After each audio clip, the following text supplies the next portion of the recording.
السلام علیکم ورحمۃ اللہ وبرکاتہ۔ انا معکم محمد عبداللہ المشمر۔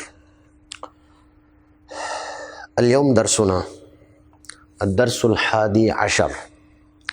اليوم کا مطلب ہوتا ہے آج کا دن، جیسے اللہ نے قرآن میں کہا ہے اليوم، آج کے دن، اکملت لکم دینکم، ہم نے تمہارا دین وہ مکمل کر دیا ہے۔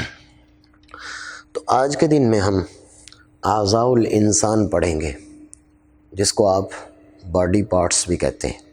انسانی جسم میں جو مشہور چیزیں ہیں ان کو ہم پڑھیں گے آج کے سبق کے اندر۔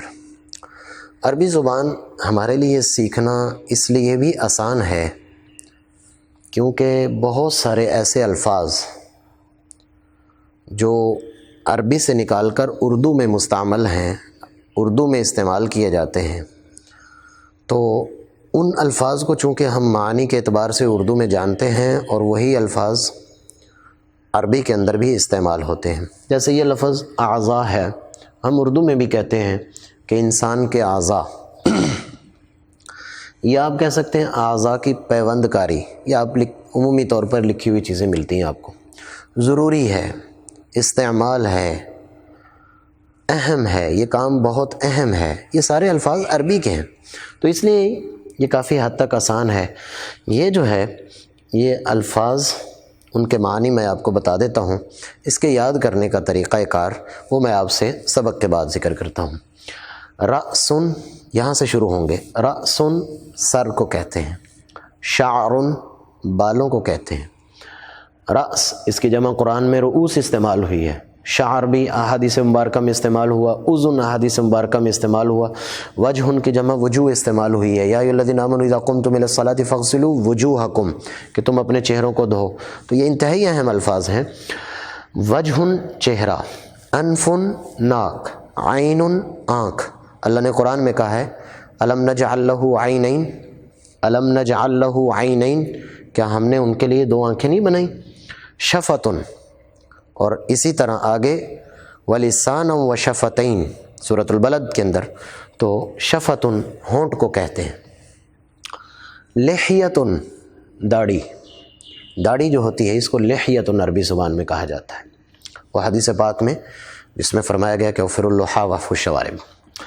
مخن دماغ، مخن دماغ، حدیث پاک میں آتا ہے الدعاء مخ العبادہ، الدعاء مخ العبادہ۔ فمن منہ کو کہتے ہیں، منہ کو۔ لسان زبان کو کہتے ہیں، زبان، لسان قرآن پاک میں بارہا استعمال ہوا۔ اسنان دانت کو کہا جاتا ہے، دانت، ان کو اسنان کہتے ہیں۔ رقبۃ گردن کو کہا جاتا ہے۔ صدر سینہ۔ الم نشرح لک صدرک۔ اب دیکھیے میں نے پچھلے سبق میں آپ کو کا بتایا تھا کہ آپ کا یا تیرا، تو اللہ فرماتے ہیں کیا ہم نے آپ کا سینہ نہیں کھول دیا؟ صدر کا، آپ کا سینہ۔ کچھ ترجمہ میرا خیال ہے کہ سمجھ آ رہا ہوگا۔ آگے چلتے ہیں اگلی لائن میں۔ کتفن کندھا، کتفن کا معنی کندھا۔ مرفق کونی، یہ والی جو ہے یہ کونی ہے۔ آیت الوضوء اذا قمتم الى الصلاة فاغسلوا وجوہکم وایدیکم وایدیکم الى المرافق۔ مرافق مرفق کی جمع ہے، بمعنی کونی کو کہتے ہیں۔ یدن ہاتھ کو کہتے ہیں، ہاتھ کو۔ السارق والسارقۃ فاقطعوا ایدیہما، یہ یدن کی جمع ایدی آتی ہے۔ تبت یدا ابی لہب، تبت یدا، یدا اس کے دونوں ہاتھ، ید۔ اور بطن پیٹ کو کہتے ہیں۔ سرہ ناف کو کہتے ہیں، اور رجلن پوری ٹانگ کو کہا جاتا ہے، رجلن پوری ٹانگ کو کہا جاتا ہے۔ فخذن ران کو کہا جاتا ہے، ران کو۔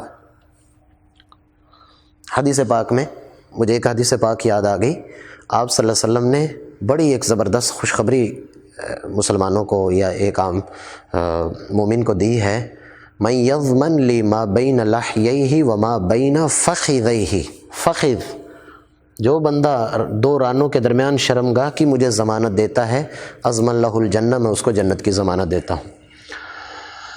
کعب ٹخنا، کعب ٹخنا، وہی آیت وضو میں اللہ نے فرمایا کہ فغسلوا وجوہکم وایدیکم الی المرافق وامسحوا برؤوسکم وارجلکم الی الکعبین، الی الکعبین، کعب معنی ٹخنا، قدم معنی پاؤں، قدم پاؤں، اور ظفر اس کو ناخن کو کہتے ہیں، ظفر ناخن کو کہتے ہیں، یہ جو ہمارے ناخن ہیں ان کو ظفر کہتے ہیں۔ تو یہ آج کا سبق تقریباً انتہائی اہم ہے، اس کو یاد کرنے کا آسان طریقہ کار یہ ہے، پہلے اس کو اچھے طریقے سے یاد کریں۔ یاد کرنے کے لیے ایک لفظ کو یوں بولا کریں، رأسن سر، سر رأسن، دونوں طرح بولیں، پہلے اس کا ترجمہ پھر، تاکہ آپ کو دونوں طرح سے ٹرانسلیشن اس کی آ جائے، رأسن سر، اور پھر بولیں سر رأسن۔ اس کو 10 مرتبہ بولیں گے آپ ایک لفظ کو، پھر اسی طرح، تو اس ترتیب کے ساتھ آئیں۔ جب یہ سارے الفاظ آپ کو یاد ہو جاتے ہیں تو پھر یوں کھڑے ہوں سیدھے، اور کھڑے ہونے کے بعد یوں ہاتھ رکھیں، رأسن، پھر بالوں کو پکڑیں، شعرن، اس کے بعد پھر وجہن، اس کے بعد عین، انفن، فمن، لسان، اور دانتوں کو اسنان، ہونٹوں کو شفتن۔ اس ترتیب سے ایک ایک عضو پر یوں ہاتھ رکھ کے آپ پورے کے پورے اپنے ان الفاظ کی دہرائی کر سکتے ہیں۔ یہ آج کا سبق چونکہ انتہائی اہم ہے اور کچھ لمبا بھی ہے، یاد کرنے کے لحاظ سے یہ کچھ لمبا بھی ہے سبق، تو آج میں اس میں مزید کوئی جملے آپ کو نہیں لکھ کر دے رہا، لیکن آئندہ جو بھی سبق ہوا کرے گا انشاءاللہ تعالی میری کوشش ہوگی کہ اس میں 2 سے 3 جملے ایسے عربی زبان میں جو ہم روزمرہ زندگی میں استعمال کرتے ہیں، تو ہر سبق کے ساتھ 2 سے 3 جملے ایسے میں ضرور لکھا کروں گا، تاکہ آپ آہستہ آہستہ اس کی تدریب اور مشق کر کے دوسرے ساتھیوں کے ساتھ، اپنے دوست احباب کے ساتھ بولنے کی کوشش کریں۔ تو آج کے لیے اتنا ہی ہے، اجازت دیجیے گا، اور اپنی رائے سے ہمیں ضرور آگاہ کریں۔ اللہ حافظ، السلام علیکم ورحمۃ اللہ وبرکاتہ۔